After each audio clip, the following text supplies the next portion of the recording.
have to do these things. We've got to try and create different strategies. We've got to try and create and launch a new business concept, or in your case, a tourism type project. Who am I going to talk to? What do they need to hear? Why are they going to listen? And how on earth do I persuade them to actually do something, right? So we're really going to start to test and look at what those elements actually are. Part of that will build on part of your business communication skill stuff that you did last quarter, for those of you who did it. Other parts are going to be, look, this is really about part of bringing in some marketing and ideas from that aspect, and sales, and then it comes down to business. Right? How do I actually move and position myself accordingly? And we're going to use a couple of key models. We're going to be using Blue Ocean strategy. We are going to be using 4 pillars, okay? And we'll go through part of those tonight, but we're going to unlock those very deliberately as we go further forward. And we're going to also get rid of those terrible other models like Porter's 5 forces and pestle analysis and SWOT and stuff like that, because whilst they have some good starting perspective, they're not the finishing perspective. The aim of this whole course is for you to create ideas and concepts culminating in your group report and presentation of how we create a sustainable competitive advantage that leverages your tourist idea above those of everybody else's. How do you actually get the target market that you require to get, and to achieve the goals and the objectives that are going to be set by you in doing those aspects? So to start us off, I hope, to start us off, we've got Dan Cobley, okay? So Dan is the marketing director for Google in the UK, and he's talking about the aspects of what we can learn from a different perspective based around physics, and what we can do with that with marketing, and how that actually applies effectively. One of the challenges we've got here is that a lot of people, we go in with a closed mind, okay? We've done things a certain way, we assume those things will always replicate themselves, so therefore how do we use this to actually do things in a different manner? How do we start to think through what is it that makes this point different, and why do I need to make these areas slightly change my attitude and perspective around those parts? So let's hope that Dan comes up, because he did this afternoon downstairs.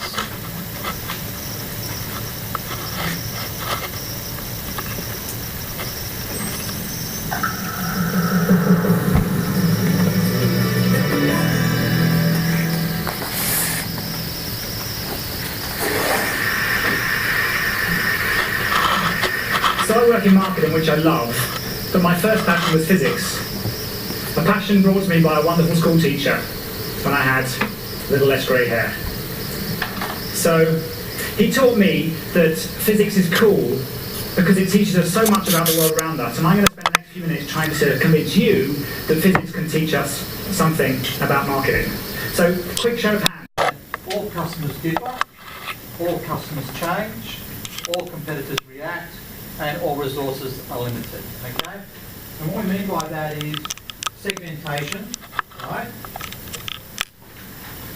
Potentially targeting in the second one, but we're talking about the fact of people's needs, habits, behaviours, attitudes change. With experience, we change. With behaviours, we change. So, what we've got is the way that we engage with things today is very different to the way we engage with things in the past. Look at the learning environment. Right? You saw in the video, a sitting lecture theatre where you sat and you took notes and you did things that way. Today we have laptops, we have VDUs on the side, we've got integrated classrooms, we've got mic'd up systems and learning studios, we work in a different collaborative environment, and we expect information to be done very differently. And that's great for going one to many, but how do I get that one-to-one? How do I actually get that target correct? What am I going to do that's going to make this so differently? And that gets even more difficult because we live in a digital society where digital media hits us every single day, every single minute. Don't know about you, but I did the day class today.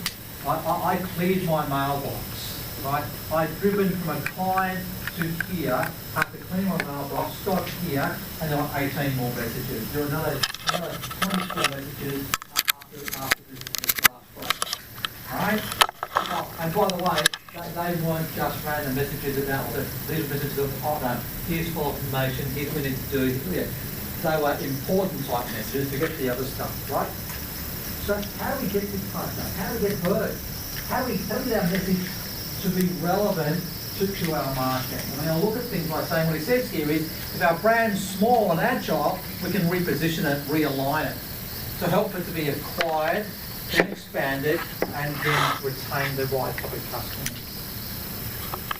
However, I've got to build a real relationship first of all, and that means having the right brand with the right offering to the right people at the right time to actually engage with you. So again, we have challenges here now.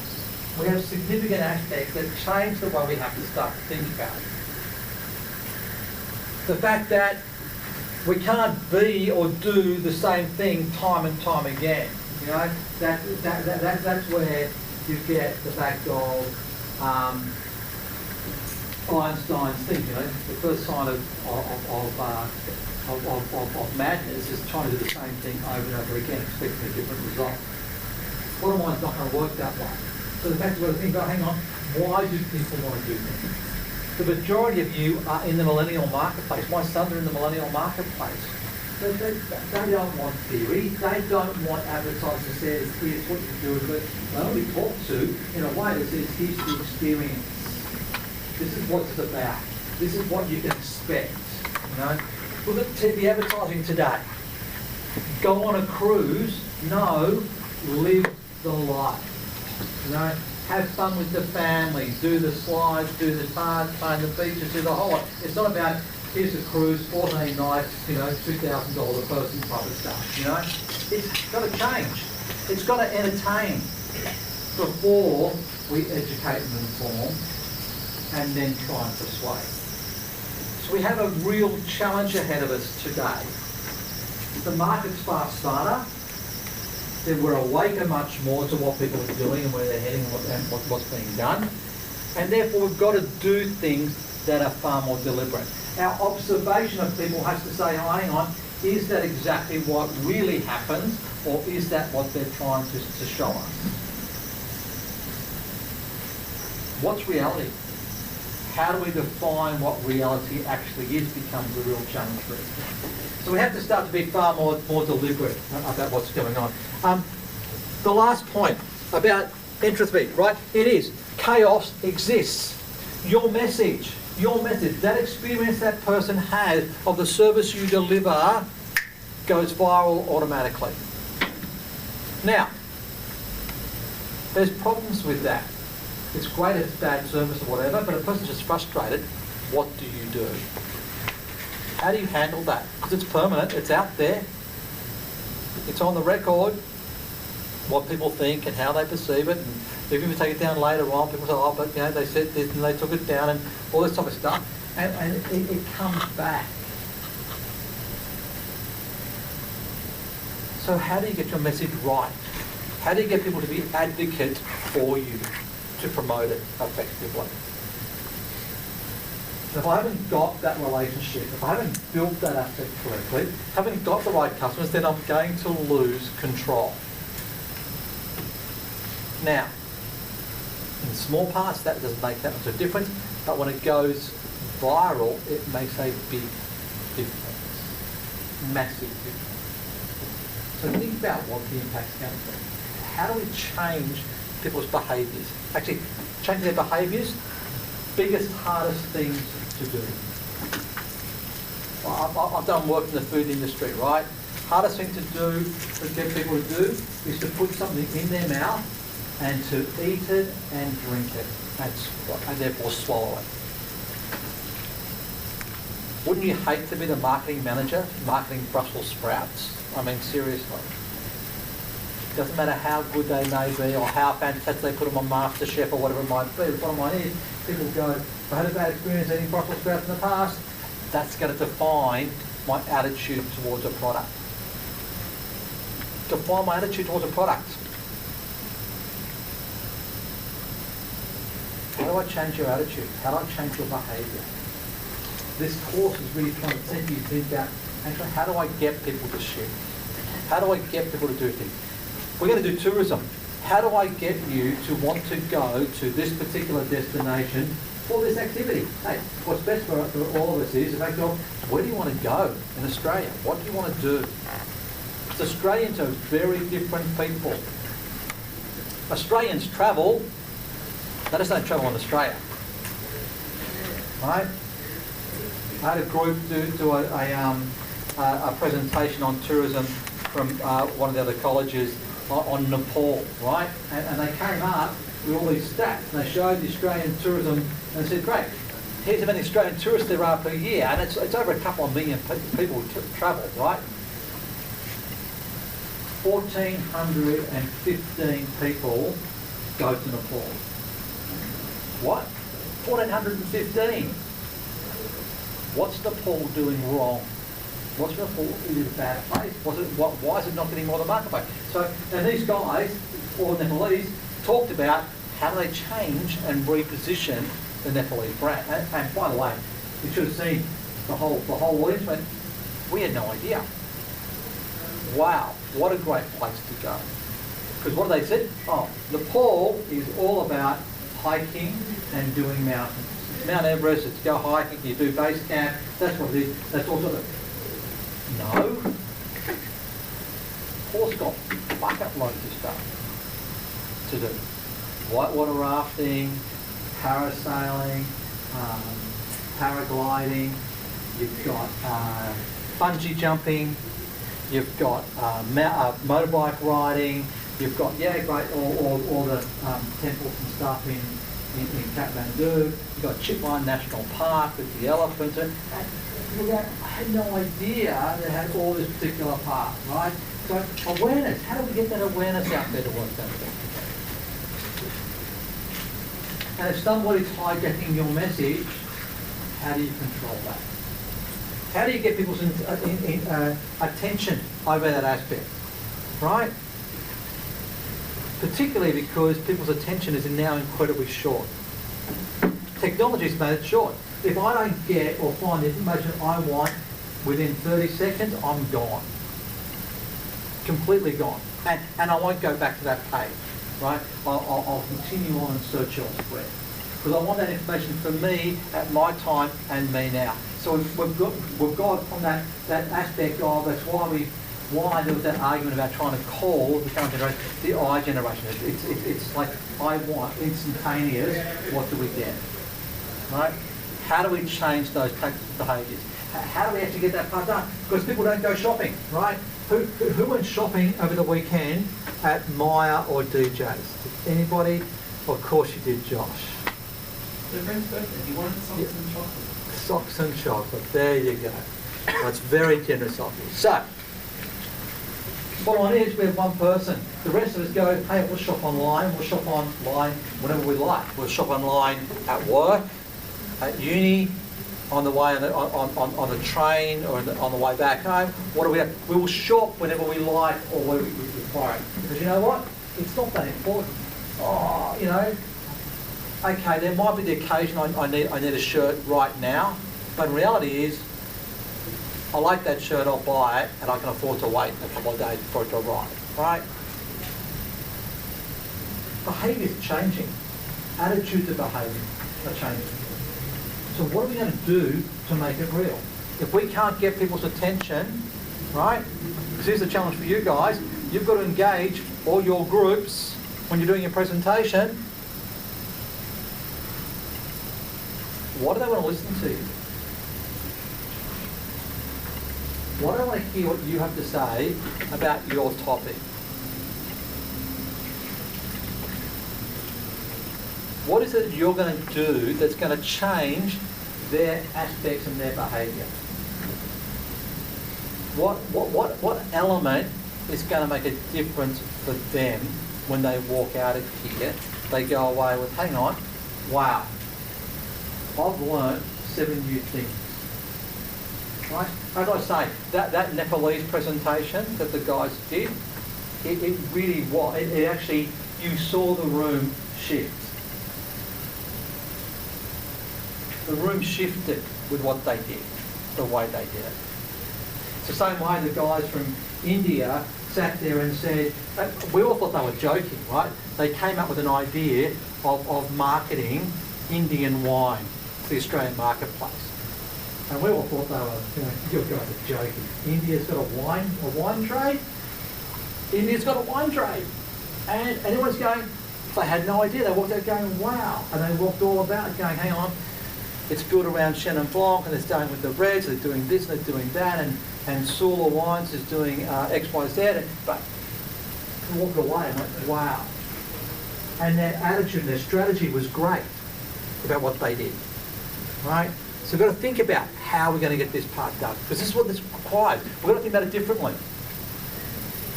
Which brings me to the last Nepalese group I had. 4 girls, right? And they did a fantastic job, these 4 girls, unbelievable. They launched Momolicious.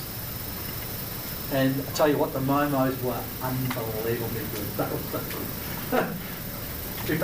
In fact, actually the whole class just went, no. The other groups were coming up behind them, they went, no, you win. And they were still eating momos before they said they were in the presentation, but they were sensational momos, right? Momos? Come on, you don't know what momos are? They're like dumplings. Very specific, they're beautiful.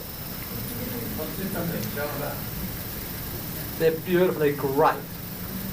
And they had a great concept, a great idea, and they did it really differently. And they actually made momos for everybody, which did go down well. So that went brilliantly well. But they did things differently. So the challenge here is, we can have all the theory, but how are you going to get heard? How are you going to change? How are you going to make it different?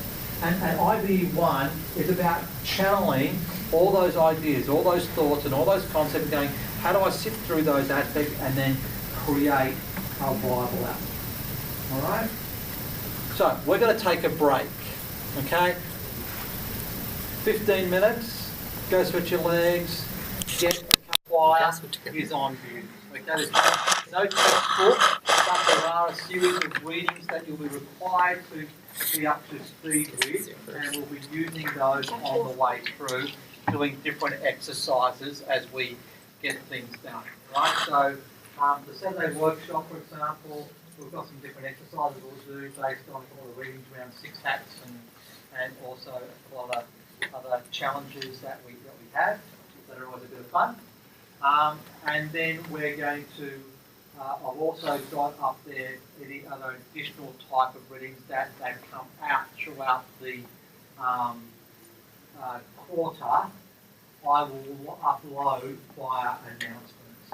So things like, if I get something from, say, McKinsey, they'll go, you know what, this could work really well, bang, here it is, it's updated for you. And that's done. When we go into the tourism project, I will give you access to certain parts of the information around tourism. So you've already got base information to start off with, and then you can then start to work from there. So, but everything is supplied. Don't be going and buy any more textbooks or anything else, so that will make your life a little bit easier and a little bit more deliberate. Okay? So that brings us to the next bit, which is assessment 1. Okay? And we are doing 2 individual assessments. Both assessments are 1,000 words each. Okay? They're both 1,000 words in length. Assessment 1 is due in week 4 on Sunday, the 28th of April at by 11:59 p.m. Okay? 28th of April by 11:59 p.m. I have given you a copy already of the case study reading. The official copy will come to us hopefully late this week at the latest, and I'll then upload that particular link. Okay, for you. Sorry?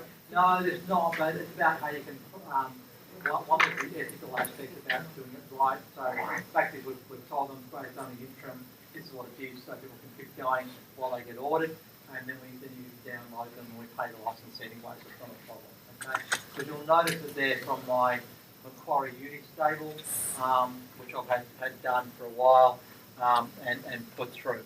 There are 2 questions that are there, right? And you'll be answering these questions. These are on assessment 1 already. So what are the advantages and disadvantages of betting on the tentpole strategy? Now, you'll need to understand what a tentpole strategy is in terms of its dollar value, its focus, its life cycle, and a few of the different aspects of what Disney does with it, with its tentpole, the tentpole films, and the way they work those through. And it's very much a comprehension type question. It's worth 40% of your word count should be allocated to that particular response. So about 400 words. Okay? 400 words. The bigger and more important question is question number 2. What are the advantages and disadvantages of having a structure with multiple and sub-studios, as Disney has, as opposed to one central being responsible for the entire film output?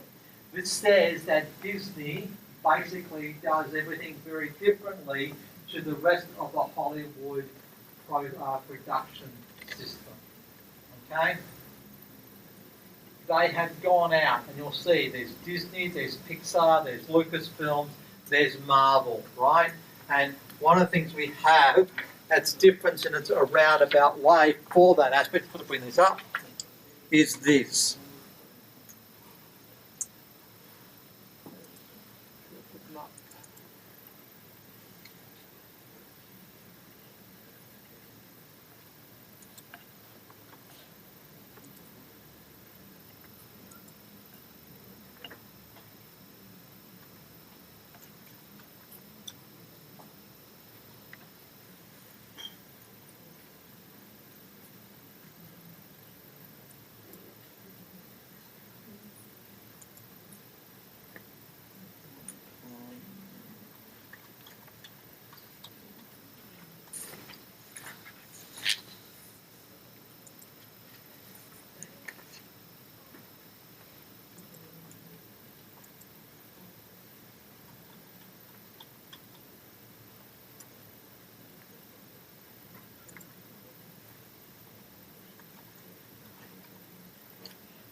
Okay.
Everyone,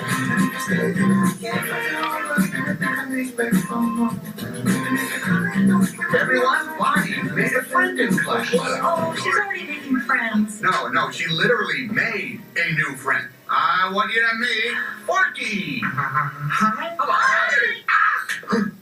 He's a spook. Yes, yeah, I know. Forky is the most important toy to Bonnie right now. We all have to make sure nothing happens to him. Woody, we have a situation. I am not a toy. I was thinking soup, salad, maybe chili, and then the trash. Buzz, we gotta get Forky the burger. Why am I alive? You're Bonnie's toy. You are going to help create happy memories that will last for the rest of her life. Huh? What? Oh, yeah. Bo, Forky, come on. Bo? Hi there. My name is Gabby. We can't stay. Yes, you can, boys. Buddy, behind you. Bo, what are you doing here? No time to explain. Come with me. We need to get back to our kid. Aw, Sheriff Woody, always coming to the rescue. Bonnie needs Forky. Woody, who needs a kid's room when you can have all of this? Wow. Woody, are we going to Bonnie? We have to find them. What do we do, Buzz? What would Woody do? Jump out of a moving vehicle? Let's go.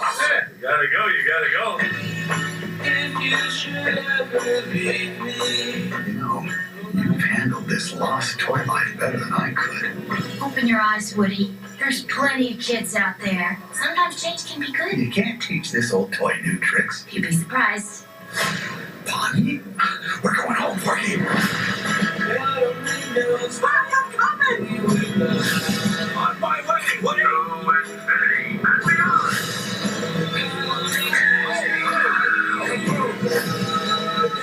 Don't let Woody leave. Kids lose their toys every day. I was made to help a child. I don't remember it being this hard. Woody, somebody's whispering in your ear. Everything's gonna be okay.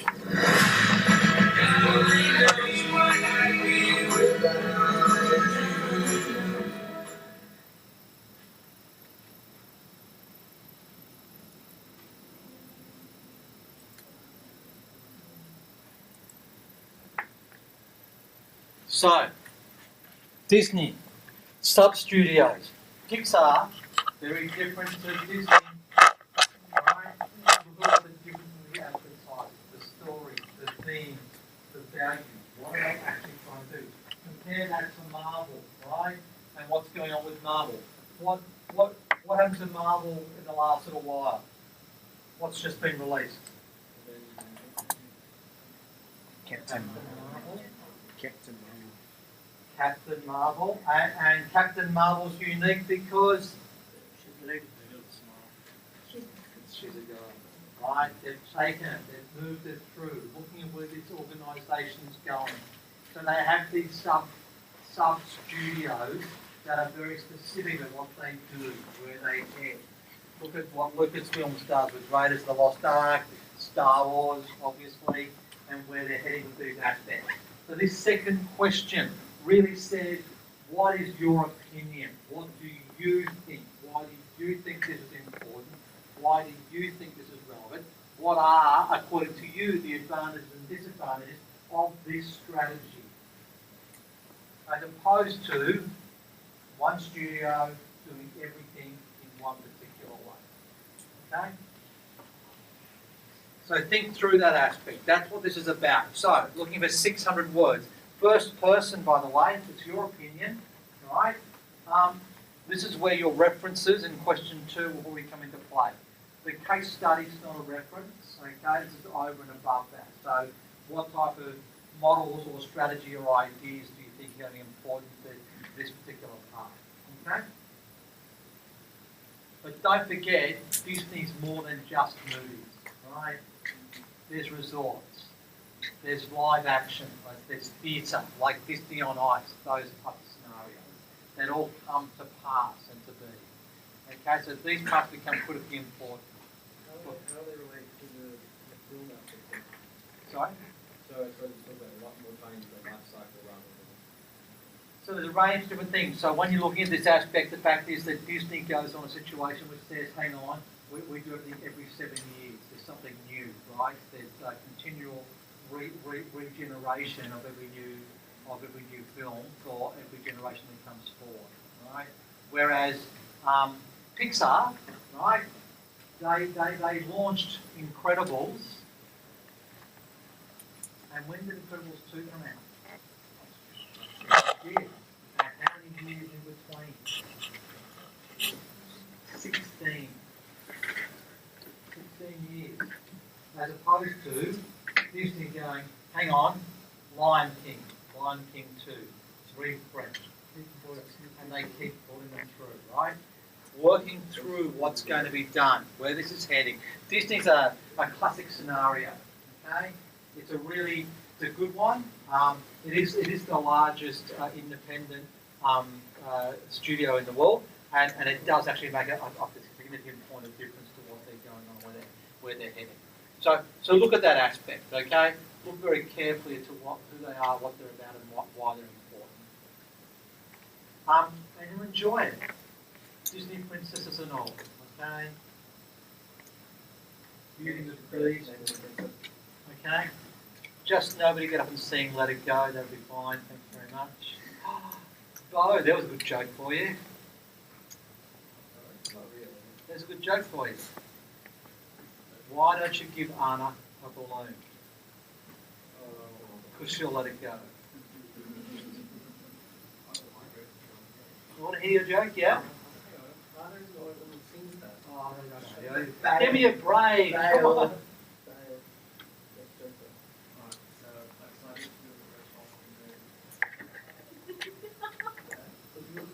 Yeah, that's great. But I like that. Oh. What? Oh. 5 minutes. 5 minutes worth of Google. At least you can give us a one of what's orange and sounds like a parrot. A carrot. But here's what I test you now a little bit. What's the tallest building in the world?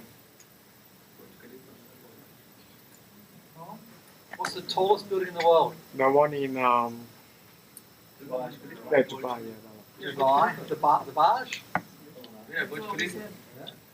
Right. You sure?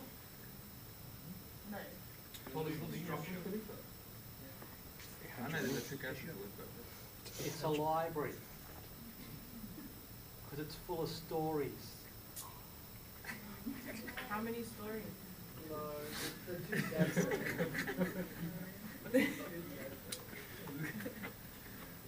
Be a little more perceptual. So Disney. How does non-fiction tie into those stories? Disney. 28th of April. 11:59 p.m. Turn it in. Okay? We got that part? So, last thing, before I do forget. Please, answer each question individually. Right? It's key. Each question individually. Do not write me an essay. No introduction, no conclusions, right? Just answer the questions, okay? Very specifically. I say it every quarter, and people don't hear me say it, but I can tell you, I said it all last quarter, and I still had, seriously, are you ready for it? Out of the 100 people that did the course of business communication skills, 12 people wrote essays. For both. And then go, why didn't I score well? What did I do wrong?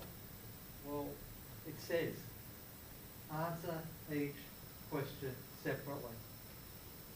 Please. Question 1, then question 2. Okay? Well, you don't have to write the question. You can just go straight to the answer. Just go answer 1, answer 2. That's fine. But just please answer them individually. Make it very clear the break. It's not an essay. Okay?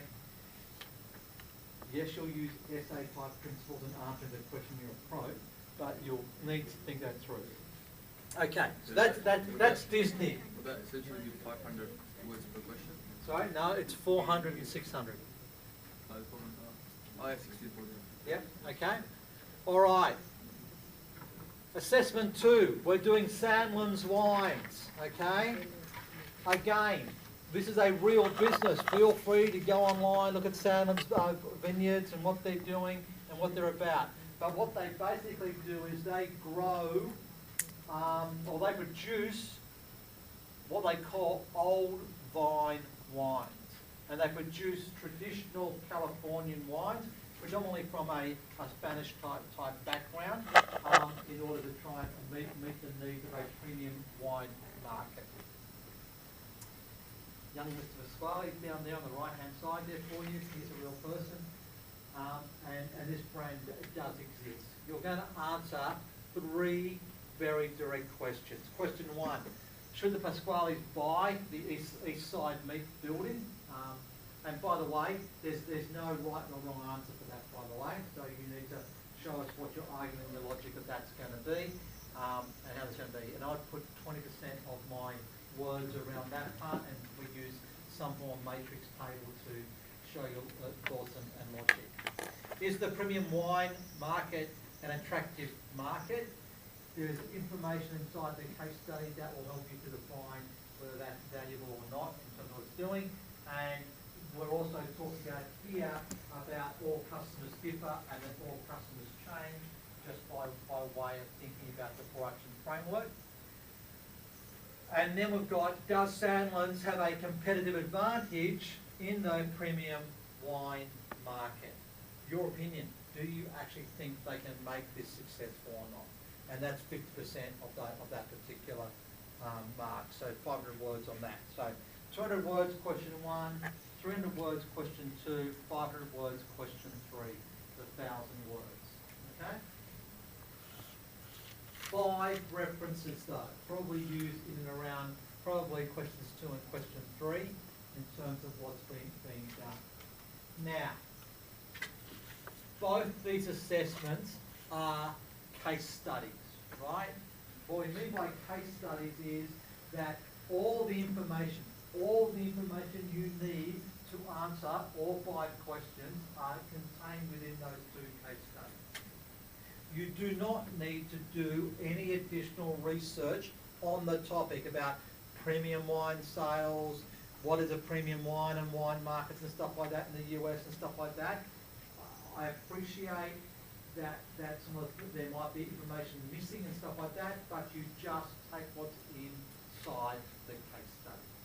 That's what you're being asked to evaluate against, and that's the only information you have in relation to things like the East Side Meat building, of what they should do and how they should actually act. So think very carefully about what that part's going to be. Same with Disney. It's everything you need to know is inside the case study. No need to worry about what Disney's doing today or has done in the past, but understand the way that Disney operates and the way it actually is being projected in the market becomes the most important part. So think carefully and clearly now about what that's going to be, okay? Standalone responses to each of the questions, and 2, bounded by rationality, because it's all done based on what's in the case study. All right? Feel free to go and look at Disney and more stuff and stuff like that you've done. Yeah, look, I mean, I would probably do the Google search about going, okay, what's a Lucas trailer look like compared to a Pixar versus a Disney type trailer, and what's the, maybe what the themes of the stories are and where they are, and they're both animations, so what's the crossover and conflict? Because it talks about the case study of going, no, Pixar can't share its intellectual property with Disney and vice versa. The creative teams don't swap over. They're there with their product. Alright? So think about what that part actually means and why would I do that? If I'm one big conglomerate, why do I have my brands being standalone and very deliberate? Right? They're standalone, so therefore they're more agile and what we're doing. Think about what Walt Disney was about, the type of person he was, the type of culture that organisation exudes. and therefore why may they take certain strategies and certain ideas. And I talked about that aspect inside the case. All right? So you need to think about what's just presented to you inside the case study on both topics. All right? Any questions? So the 5 references more about backing up our Yeah, it's more the fact of what framework or theory or approach you would take, that type of scenario. That's what it's about. Okay? So things like you might talk about, okay, or Sandlin's need to build a competitive advantage. What does Michael Porter's talk about that through, say, value chain analysis of how they could do that better? Could we use things like journey mapping, customer experience better to do certain stuff? You know, that's the type of reference type of stuff we're looking for. All right? Okay. Which brings us to assessment 3, your group project. There it is. Assessment 3, tourism. It is going to be a topic randomly selected from a group of topics that will be related to both Australia and New Zealand. Okay? There's a bit of variety and stuff like that. And one person per group will select the topic. There'll be a whole group of different topics there, and you'll choose a topic and that'll be it. Okay? Now, we're going to do it on the Saturday. Okay? We're going to do it on the Saturday at the workshop. So Francesca's going to do that for your group. It won't be Alex. No, we know. Won't be Alex, he's going to be at the wedding. Alright? So, we will get that to happen. Alright? You'll choose a topic, and that will be what we set for you to go for. Alright? The topics will be a mixture between broad area, like New South Wales tourism, and what they do and stuff like that, and maybe looking at things like, you know, how Sydney Weekender, what's the Sydney Weekender type program of how Mike Whitney and his team go out and they promote different parts of New South Wales and how they work that part through to things like, we're just looking specifically at, the Daintree rainforest area, right? So how do we promote Daintree rainforest? And the river, and the forest and the reef, the rainforest and the reef type concept. Okay? How do we focus on those types of areas? So very specific through to quite broad and stuff like that. So a range of different topics. They're all pretty exciting. So there's no one easier one over another. They've got different types of aspects and elements. Okay? And you'll create that aspect and that engagement in and around those particular areas. All right. Presentation. Presentation will be in week 9. Okay? Presentation's in week 9.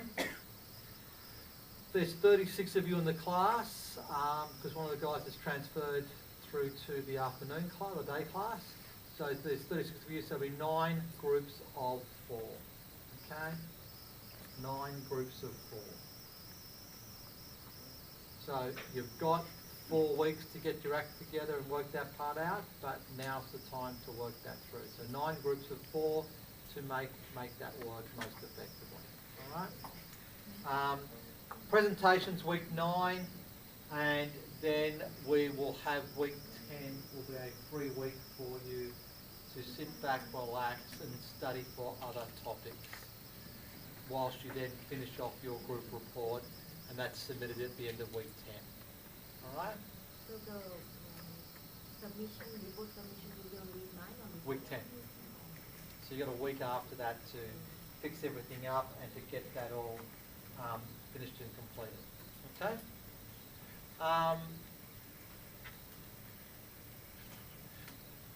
It's worth 40%. So 30% goes to the report, which is peer assessed, by the way, and the 10% to presentation. Okay? So the report is what we call peer assessed. That means that your fellow team members get to evaluate your level of performance and contribution to what you did. Or in what cases we had over the last couple of quarters, didn't do, which left people a little bit surprised, which are the truth. The worst one I've had so far is that the fourth person of the group wasn't even mentioned on the final report. So that went down pretty well. So you need to make sure that you get people who are going to contribute and work well together. All right? So tourism as the topic, a little bit exciting, a little bit different. We haven't done tourism, or Australia and New Zealand tourism, for about 3.5, 4 years. So looking forward to seeing what you guys come up with. The best part for everybody, the majority of you being international students, is, hey, maybe you can choose a topic of where you want to go and do something. So we've had one group from the day class going, can we do the Northern Territory, because they want to go up to Uluru and do that area, which is, I don't know, I've flown over Uluru and I've been to Darwin, but I've never been to Uluru, so could be rather interesting. There is no final exam, okay? All right. So, but the report, the final report, is treated like the final exam, okay? So it doesn't get released. The marks are kept and retained till a very late stage of what's being done, and we go from there. All right. So that part works through very well for us. So that'll make life a little bit simpler. All right. So any questions on the assessment? Yes. Thank you. Marking criteria in the unit guide. In the unit guide, it's there. It's on the unit guide. Usually it's a separate document. Yeah, Last quarter you had a separate document. Okay. Okay. That's okay. That's all right. I've still got it somewhere else. But can you send me a note and I'll get it and I'll save it as a separate document and I'll put that up. Okay.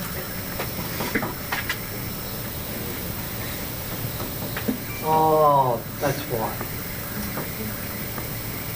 Why? They copied across quarter 4, 2018, not last quarter. That's why. That's why I didn't bother looking for it. So yes, okay. Send me a note. I'll get that part done. There's one thing I've missed. Okay. All right. I'll get that part done. Any other questions?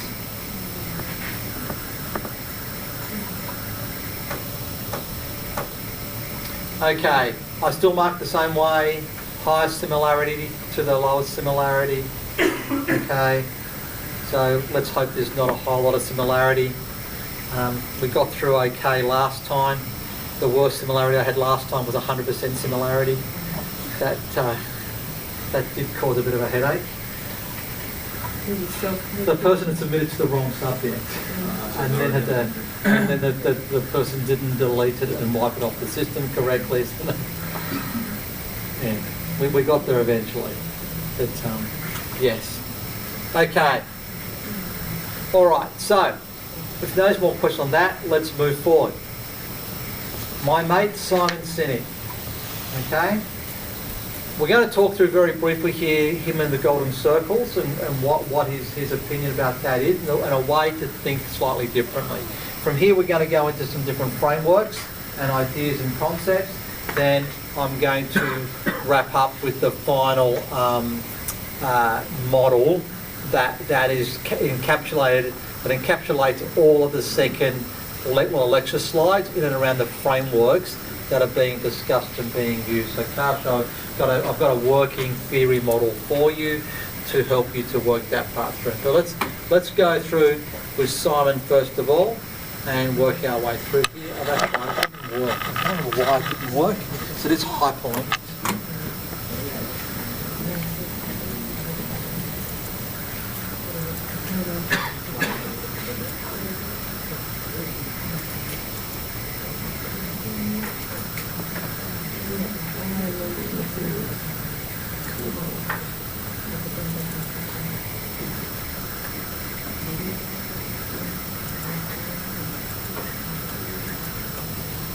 All the great and inspiring leaders and organizations in the world, whether it's Apple or Martin Luther King or the Wright brothers, they all think, act, and communicate the exact same way, and it's the complete opposite to everyone else. All I did was codify it, and it's probably the world's simplest idea. Points here. And Princeton says to us, okay, if we're going to make a change, we're going to do things differently, we've got to change a number of different aspects. Not just people's attitudes, but also their behaviours. It also says it's not for everybody. It says that all customers are different, right? That they're different. So therefore, talk to those people who believe what you believe. Don't look at everybody. Not everybody's relevant. Not everyone's listening. Not everybody is worthwhile as a client or as a customer to talk to. So deal with those people that are most valuable.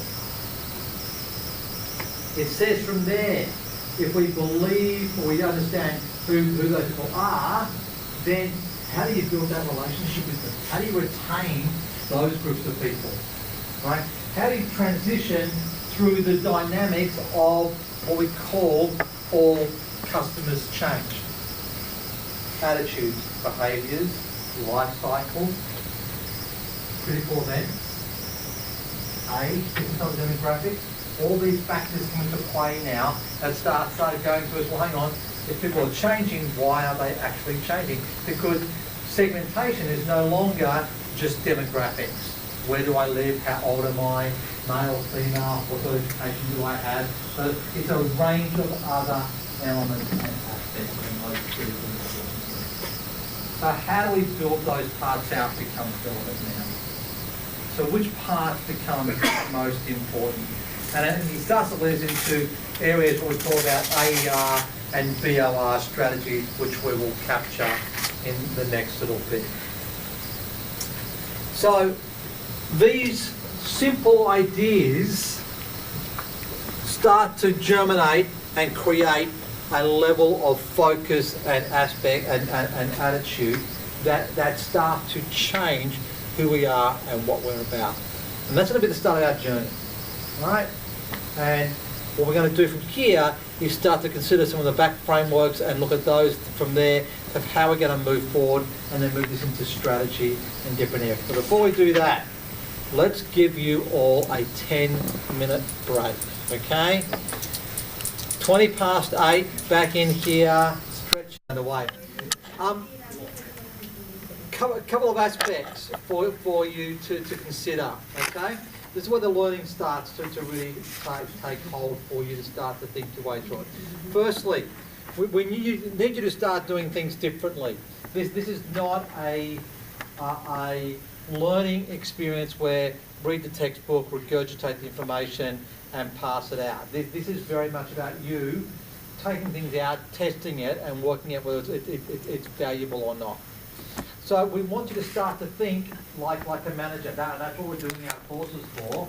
We want to become managers, or more hopefully ideally business owners or leaders, but we need to start to approach this with a business mindset, right? I've got to think like a manager. I've got to solve problems. Remember, when we hire graduates, we're looking for people who have the ability to solve complex problems and to be able to communicate them effectively. Take people on a journey so they actually understand and get them to change their behaviours, attitudes and thoughts in terms of what's going on. So we want you to start to think through things very, very specifically and in a way and in a meaning that's going to be most appropriate for where you're off to. So the challenge we have is working each of those aspects out now. So what the likelihood is going to be is if we start thinking with a business mindset, we'll be able to start to understand better what the challenges actually are. Questioning why things are as they are. Questioning certain aspects and attributes in terms of what parts are going to be most important. we want you to bring in and practice a series of business skills. Analysis, research, understanding, questioning, awareness, the ability to actually, do I react or do I respond? Right?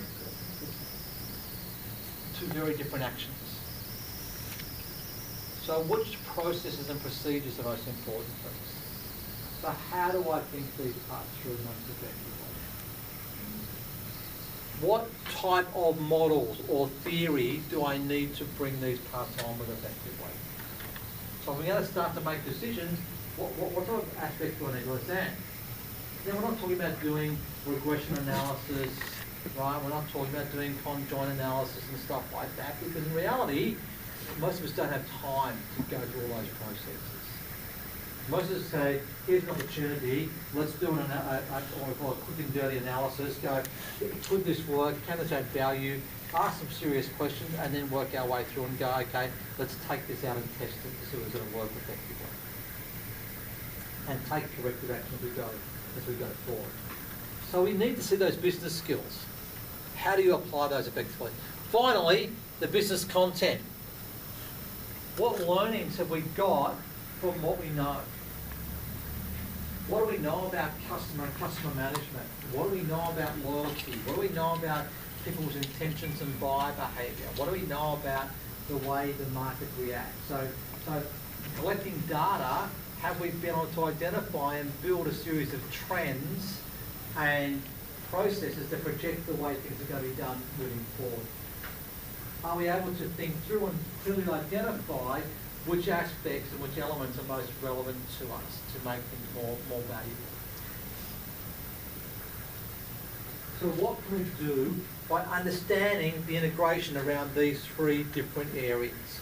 But it means we have to change our perspective and our behaviour by starting to become far more, not clinical, but far more pragmatic around what is it that a business actually does.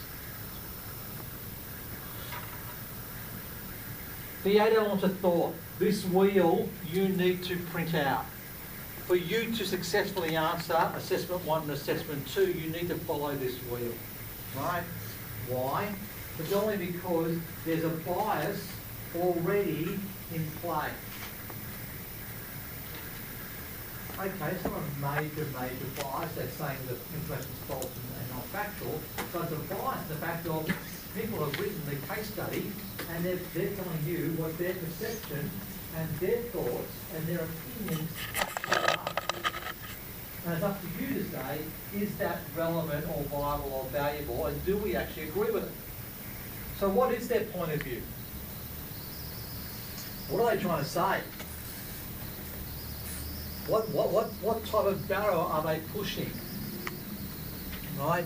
So how do we live in this process of what we call, I suppose, a post-data world, right? And now those who did business communication skills, I think, will I show you Alex Edmonds talk about pro-truth, post-data truth, where he talked about Bill Gibson. I did the Bill Gibson one. You all remembered it so well. Good on you. Fantastic. Excellent. Lots of video. Meant to entertain you. Okay. So we talked about that. What is the message and how important is it, and the facts, and what are we actually looking for? This is the problem we have here.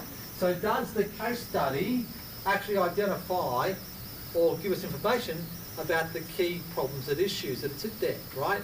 Now, the questions I've asked are deliberately driven out of the case study. So how does the case study actually deal with both those issues, or all three issues in the Sandman's case, right? So is there information, data, facts and observations, like there is in the Sandman's case study, that says, oh, hang on, this is what the market segmentation looks like. And by the way, we're doing it based on an attitudinal behavioural type of segmentation, not age group. So how does that impact my decisions moving forward? Does that information actually make sense to the decisions I'm making? Because, as it's saying here, if the Pasquales want to get into premium wines, what's the premium wine segment doing? Oh, actually, they don't talk about the premium wine segment. They talk about different types of wine users and consumers, not premium wines. Because what's a premium wine? How do we define it? Do we define it by rarity? Do we define it by price? Do we define it by brand? You know? What's a premium wine? Is it defined by taste? Is a premium wine a wine that scores 97, 98, 99 and 100 points by the wine panel? Is that a premium wine? What elements, what aspects do we deal with? Information, facts, data can be quite misleading. Right? So we need to start to question why and how they're being brought up to speed. So you'll need to work those parts through, okay, and think through different aspects. But I would suggest print out that slide, have it beside you. Every time you look at information, and you're looking at a lot of information throughout the course, question, what are they trying to talk about here, right? Now, case studies are not hard to do, right? Because case studies are really simple. There's an abstract, we tell you what the case is about. The introduction tells you what we're going to look at, and the conclusion tells you what is going to happen. You know, what we found was the main outcomes of the case analysis, right? It's all there for you. And then we can work our way back, right? So it's like last night, right? Last night was the end of 7-8 weeks of Harry Potter films on Channel 7, right? And so we started off 8 weeks ago where Harry Potter's living under the stairs at his uncle's house, right through to the last scene where Harry and Jeannie are taking their little kids to platform 9 3/4, and there's Ron and Hermione there with their kids going off to Hogwarts, and away they go. And we're to see, you know, but time's passed. So we're looking at facts, we're going, hang on, the case study does the same thing. It tells us very quickly what it's about. The narrative in the middle becomes almost irrelevant because we therefore know what the key parts of the narrative are, and we can go back and search those parts that are most relevant to us based on the questions we're being asked. So it's not a story, right? So we can think things through differently.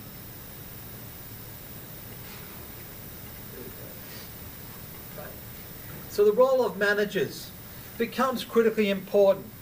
Now, Auger and Teese talk about here the fact that managers have changed, deliberately changed. The 21st century has seen a significant shift. They're talking about what the use of what we call dynamic capabilities, your ability to sense and seize the opportunities. Identify, evaluate and act, right? We talk about things about being agile, adaptable, right? And able to be action orientated to capitalise upon the opportunities.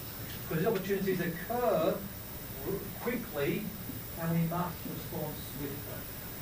And if we don't, we have real problems. We'll get left behind. Your ability to sense and to seize needs to be very readily communicated. It's no longer a 10,000 word business plan that goes over a couple of hundred pages. Short, sharp, straight to the point. What's the action? What's the corrective action? What steps are you going to take to better? You know, how do I create my action? How do I implement it? How am I going to monitor and evaluate it? And what sort of corrective action am I going to take? Short, sharp, straight to the point. That's what we're talking about here. We're going to reconfigure and protect our knowledge assets, our competencies and complementary assets. Why? Because they help to build, from a resource-based view, our sustainable competitive advantage. We need to reconfigure our products and services to meet the emerging and changing market needs. And they are changing all the time. Very deliberately, very specifically. So what challenges do we have up front in terms of what's going on? and how they're going to work effectively. But we have to be able to achieve a sustainable competitive advantage. Michael Porter talked about that 40 years ago. Competition amongst nations, competitive advantage, why that works, how important that actually is. Well, that hasn't changed too much, except the fact that the problem is going, how do we do that? Because right now, as consumers, we're far more aware than ever before. Our mobile phones gives us access to technology, information, research, at a touch of a button, at our fingertips than ever before.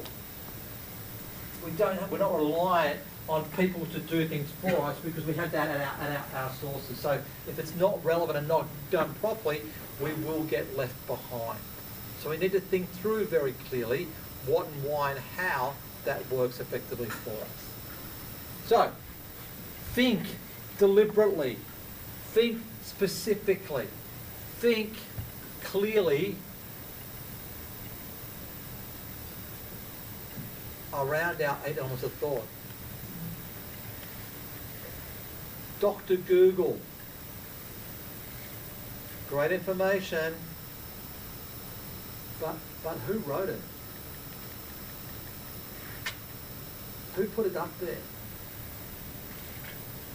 Here's the problem you've got. If it's on the web, 74% of your clients will believe what's on and posted on the web by people they don't even know over what you tell them as the expert. 14% of people will believe you as the qualified expert. We're happier to listen to 74% from people who have no idea what grudge they've got, what accident they've got, what their opinion is. We'll listen to what their story is. That's a real challenge. Massive challenge for you. So automatically, right? My dad, we sent him overseas, right? I found my dad a really good deal for insurance, right? Here's your travel insurance, he's 82, right? Bang, here it is, bang, bang, bang, covers all off, right? No, I'm going with Probus. I'm going with Probus Insurance. Why is that, Dad? Because Probus Insurance is going to cost us $250 more than this other policy. Oh no, my mate Ken, he went with Probus and he had a problem and they sorted out really nice and the person on the phone was really nice. I'm sure the person on the phone at the other insurance company is really nice too, but, and Ken, we're going off Ken's word, you know, that's it, sample of one, you know, word of mouth referral, far more powerful than anything else. It even costs more because price wasn't the issue. Peace of mind was more the issue. So what are those drivers? What are those aspects? What are those elements that you need to start to think your way through? So most of you will start with things like a pestle analysis. Oh, fantastic, love pestle analysis, it's good. We're doing tourism. So what political forces, if we're doing Australia, what political issues are you going to talk about? Unless, of course, Queensland's going to secede from the Federation yet again. Or we're going to have Bob Katter cut off the top part of Queensland and make that a separate entity, right? What aspects are we going to do? What political influences are there here? In reality, what economic issues are going to be relevant here? I'm kind of struggling to think as to why I'd be seeing a whole lot of stuff around pestle. Social, I kind of get. What type of groups of people are travelling? Who are they? How frequently? What do they do? Get that bit, get that part quite well. Technological, from a marketing perspective, I get it, because getting people's information out to marketing, targeting them, doing things differently, showing the experiential aspect. It's like when we get online and we look at on YouTube people's trip reports on flying first class with Qantas, right, or first class with American Airlines, and what's that like, and what are the service levels, stuff you get, and what expectations do you get all that bit, but in reality, how does that affect my tourism aspect? All right? Legal, struggling. Environmental, I don't know, perhaps if I'm doing Antarctica and the impact of whaling or nature and wildlife and stuff like that around an Antarctic type cruise or whatever, maybe Tasmania with their national parks and stuff, but in reality we're kind of really stretching it here. So PESTLE is saying, okay, great to do a bit of analysis of what's Australia looking like at the top level and other different aspects to understand, and how's the dollar performing for inbound tourists and stuff like that. But in reality, we're talking about something pretty much on the periphery. Okay? So putting our whole presentation around a PESTLE analysis, or spending a significant amount of time around PESTLE analysis, is going to be one of those aspects that's going to go, that doesn't make a lot of sense to where we're up to. But not a bad place to start with getting an overview. Maybe I'm better off looking at strategic intelligence. So what's happened in the marketplace? What's happened across the industry and the sector over the last while? If this is the telco market, telecommunications market, we'd have gone, oh, hang on, back in the 80s, 90s and early 2000s, we all had mobile phones that started off super big and large through to smaller handsets with Nokia, but QWERTY keypads, stuff like that, and because of what we did. What's right through today, where we're going, people are now going, well, hang on, why is iPhone doing the iPhone 10? Why do I have to buy a new iPhone every single year? What's the value of the update? What's the benefit of that update? Why? Technology's not moving that fast. We're still rolling out the NBN. We're all also on 5G network. So really, what's the value aspect here? Where are we heading at the strategic level? What's driving us forward? Which aspects are most important? So therefore, what I need to understand about the business intelligence in the marketplace, what about competitive intelligence and customer intelligence, and what about knowledge management, the way I've managed things forward effectively? What about my competition? What do they look like? Actually, who are they and where have they come from? Nokia certainly didn't see Apple as a competitor. Apple and Samsung probably didn't see Huawei as a major competitor. What do they all think about Oppo or Xiaomi? Where they now fit in the marketplace?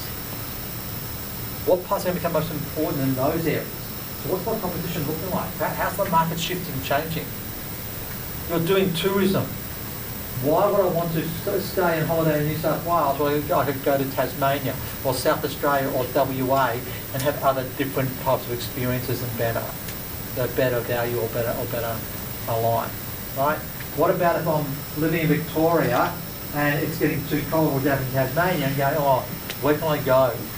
That's nice. Let's go to Port Douglas. The biggest influx of tourism into Port Douglas is over the winter months. All Victorians getting away from the cold. Right? Having their time, their sea change time up there to be able to do things completely different, right? So competition. What does the market actually have to offer? What do they look like? Market intelligence. How big's the market? What are the driving forces in the marketplace? What's happening in our marketplace? What challenges have we got that's happening in the market today we need to be aware of? So things like in Australia. If I want to fly around Australia, Tiger, Virgin, Jetstar, or Qantas. Really, that's about it. You know, I'm kind of really limited. Okay. Well, 4 carriers. Well, really only 2 carriers, but still it's only better. That's still better than having just 2 options, right? Which we had in the past, right? So how do we survive? What do we do? What's the market currently doing? How many people? What's the market look like? Population split. Who's travelling and travelling where? What are they doing? How old are people? So competitive intelligence, ask some simple questions. What do we need to know about the market? What do we already know? What's available to us? Because a lot of it's already captured, right? We can tell you from tourism data how long people stay, how much money they spend, type of income they bring into the marketplace. We know that cruise lines, right, when they dock in Sydney for a day, they bring something like $1.5 million worth of revenue into the city in a day. $1.5 million. That's why I want cruise lines pulling up at Circular Quay every day. $1.5 million, right? That's just the spend that they make, right? The passengers spend, right? Compared to, what about the refits, right? Updated equipment that also goes on. Oh, let's load fresh food, produce, stuff like that. It all also gets in there. I mean, we're talking, this is a lucrative business inside tourism. Oh, isn't tourism just going on holidays? What about hospitality? What about all the peripheral services? What about all those aspects that come in? Okay? Think about those aspects. What about decision-making traps? Making assumptions, avoiding different issues, convincing ourselves that the research is correct. So what do we go through here? Anchoring trap, right? By staying welded to one idea and one idea only. Status quo trap, or let's not do anything, let's not upset the marketplace because, you know, that might cause people to do things differently. Confirming evidence trap. Confirming evidence trap, I suggest you hop into your cars and turn on Macquarie radio and listen to the Alan Jones program in the morning, because that's confirming evidence of agree with what I have to say type of stuff, and away you go. It's always good for a bit of a laugh every now and again, but you know, the topics are about it. I listen to people's voice of what they say. So we hear, I take note from people that tell us what we want to hear or know, right?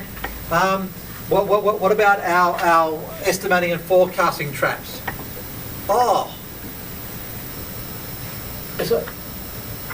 the market is not dissimilar in the real estate market to what it was like back in 1995. At that stage, all these things happen, and therefore the same thing's going to happen again. Recallability, right? Look at what people are saying about the real estate market. Oh, it's going up, it's going down, it's staying static. Prices are falling, prices are increasing, clearance rates are dropping, clearance rates are increasing. You know, does anybody know what's going on in the real estate market? But recallability, people go and try and match things up, right? Prudence traps, being too cautious in our forecast of what we want to try and do, or overconfidence, right? In terms of what's happening. So we project too much of our growth and our growth opportunities in terms of what's going to occur. Sunk costs. We've already invested so much money, we really can't get out of it, let's just keep going, right? Instead of saying, no, enough's enough, we've got to get out. Versus framing, how we get information through by framing it, which a lot of people do inside case studies. They frame it for their own benefit. Which brings us to this type of outcome.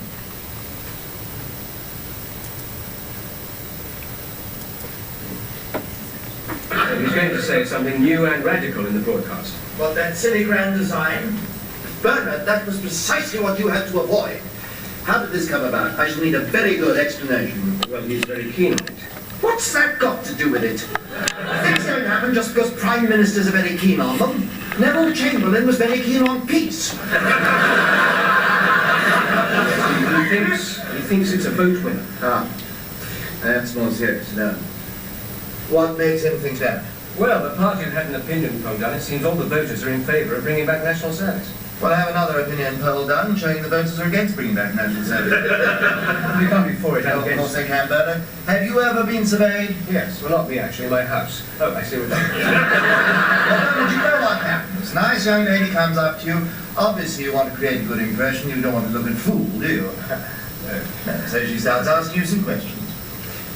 Mr. Willing, are you worried about the number of young people without jobs? Yes. Are you worried about the rise in crime among teenagers? Yes. Do you think there's a lack of discipline in our comprehensive schools? Yes. Do you think young people welcome some authority and leadership in their lives? Yes. Do you think they respond to a challenge? Yes. Would you be in favour of reintroducing national service? Yes.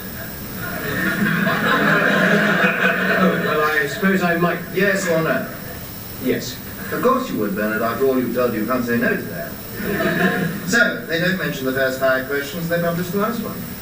Is that really what they do? Well, not the reputable ones, no, but there aren't many of those. So, alternatively, the young lady can get the opposite result. How? Mr. Woolley, are you worried about the danger of war? Yes. Are you worried about the growth of armaments? Yes. Do you think there's a danger in giving young people guns and teaching them how to kill? Yes. Do you think it's wrong to force people to take up arms against their will? Yes. Would you oppose the reintroduction of national service? Yes. There you are, you see, Bernard. The perfect balanced sample. So, we just commissioned our own survey for the Ministry of Defence. See to it, Bernard. He is very good. The scariest part about those guys actually is they wrote about Brexit 30 years ago and all the problems. So Humphrey predicted Brexit then. Oh, wrong one. It was very, very clever. So, framing the questions. What we actually ask, how people ask questions, how they respond, it's limited. Why? Give us a rating, yes or no, or on a scale of 1 to 5. What information are you getting? You're confining the type of information you actually get. So how's that research data actually being done? Let me give you a true example in the tourism trade. Jetstar. I hate Jetstar. Don't fly Jetstar. Right? Don't fly Tiger. Don't fly Tiger, right? But Jetstar used to promote the fact that they had a 100% customer satisfaction rating. And people would say, well, how do you get that? They go, because we have no customer complaints. And they're going, well, how do you measure customer complaints? Oh, customer complaints must be in writing, addressed to the CEO, and then sent to Melbourne. Is it like a true service? Yeah, it's a true story, is it? And you know what? Everyone just went, I really can't be bothered doing that part. I've got other choices, I'll go fly a different airline. And that's what people did. So Jetstar sat there under Alan Joyce going, pretty funny, customer numbers are dropping, but customers are all fully satisfied. So they did a second survey of customers coming off Jetstar flights, and 64% of people that come on the flights go, given an alternative carrier to come here to this destination or do whatever, I'd choose the alternative carrier. Well, why do you find Jetstar? Because I'm forced based on the location or the time or whatever, and therefore otherwise I would go elsewhere. There's a true sample. There's a true aspect of what can be done, what can be sorted. So think about what those aspects are and how they impact to where we are. Competitor analysis. Think about your competition. Whereabouts in the market are you and whereabouts are they? Therefore, what type of attitude do you take? Do you attack them? Do you avoid them? Do you befriend them? Right? What strategy is most important for you to actually do things with? So, for example, my competitor could be, on tourism, an airline that flies people onwards to other destinations. So how do I get airlines to land and stay and drop people off? Right? Cook Islands is a classic scenario. What do we do with Cook Islands? Got to go via Auckland. Got to fly Air New Zealand. Right? Controlled, confined, forced you to do it. Hang on, I'll get that part. I don't know how you get to Auckland, but once you're there, to get to Cook Islands, you've got to change flights and stuff. So they can do things, manipulate markets and do things differently. So watch what that's going to be. What market position do you have? Are we a market leader, a challenger, niche player, or a follower? So therefore, what strategies are you going to apply in the marketplace, in your tourism? Now, that's going to vary based on your tourism project. So think through very clearly what parts become most important. So what part of your value chain can you actually leverage in the market effectively to create that form of competitive advantage? Which strategies and structures become most relevant for you? So the blue items down the bottom are things that you can directly impact and affect that are customer facing and make a point of difference. And you need to leverage those differently in terms of both your recruitment, your retention and your fulfillment aspects. The secondary activity across the top provides support and aspects of how satisfied people will be, but combined together they will create some form of value margin for you to therefore be profitable. But bringing your value chain analysis from Michael Porter does become relevant.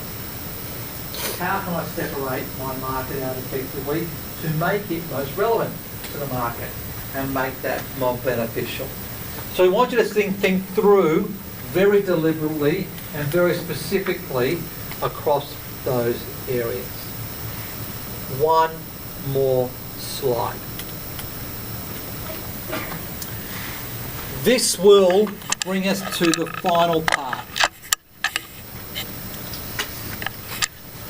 We need to start to change the way we do things. The second part of tonight's lecture is a whole series of slides in and around what we call frameworks, okay? And it talks to a number of different aspects. However, it leads to one final point, right? Augur and Teese talk about the fact of sensing opportunities in order to create that blue hexagon there of sustained competitive advantage. How do I actually get to this position? What have I got to do that's differently, given the fact that my sustainable competitive advantage is directly impacted by a number of aspects? A, my internal ability to do things, my SWOT analysis, but more importantly, from an external perspective, the market and the market orientation. Remember that when I talked to you about the Nepalese, right? The Nepal, 1,400 people from Australia actively saying we're going to go to Nepal for a direct visit. You know, hang on. Why is that the case? Because the market says there's other alternatives. Market orientation says, let's think through ideas differently and make them more relevant to us. So therefore, we want to think about what's my customer orientation? How do I rise and unlock new customers? How do I build that attribute out? And we're going to look about unlocking customers through relation strategy over the next couple of weeks. Okay? Now secondly, what about my competitor? What about my competition? What's the orientation of my competition in terms of what they're doing? Look at the adverts that go on. Fiji says,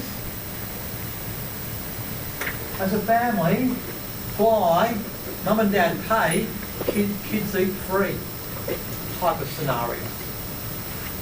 So my competition is doing things to say, let's make this different in a different way. Right? Work out a different type of focus and approach. So what are they doing? What about my learning orientation? How creative and how developed am I? My tourism authority, how actively do they measure the real things in the market to make things a difference?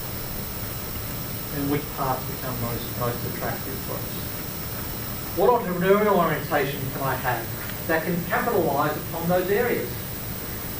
Through things like creating new ventures, new opportunities, identifying new market niche operations that could work effectively, right? How can I do things better and more differently? Think about things like how Airbnb, right? Airbnb is all about, hang on, living like locals live. That's what it's about, right? Having the real experience, not just the tourist experience. The new Thailand ad, yeah, create an outrage. I don't know if you've seen it. Do you think that was something deliberate? I haven't seen it. So It just says get off in Thailand. Does it? Why not? It's a hub that people fly through. But now it's people that say get off in Thailand. That's right. So is that London? Yeah. Right. You know what I mean? Okay, got it now. I was more thinking the fact of it's been a transit hub for ages on part of the kangaroo route through from Sydney, Singapore, or Thailand, and then through to or Hong Kong, through to London. But the fact is, yeah, you've got to be a little bit creative, but it's also got to be the fact of sometimes that doesn't work. I mean, the Australian campaign of with Lara Bingle of "Where the bloody hell are you?" didn't work globally at all. Yet the Paul Hogan one of "Throw another shrimp on the barbie" still gets people working today. You know, it's like, well what do we do?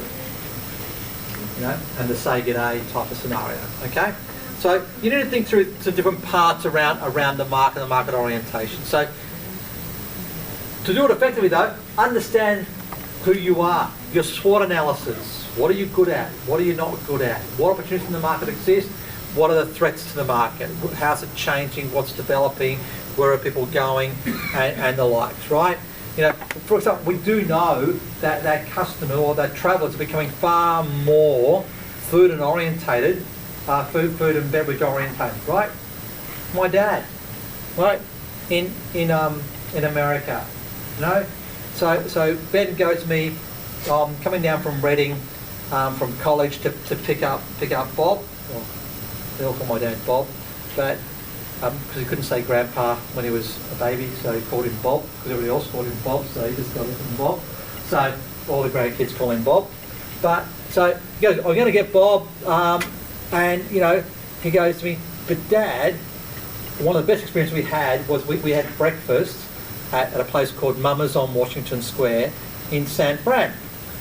And I said, okay, Ben. So I gave Ben a bit of money, sent him a bit of money, and said, mate, just go, take Bob to breakfast there. So, and Dad just goes, oh, the breakfast was just absolutely spectacular and stuff like that, and you know, took photographs, the whole, but really loved the experience.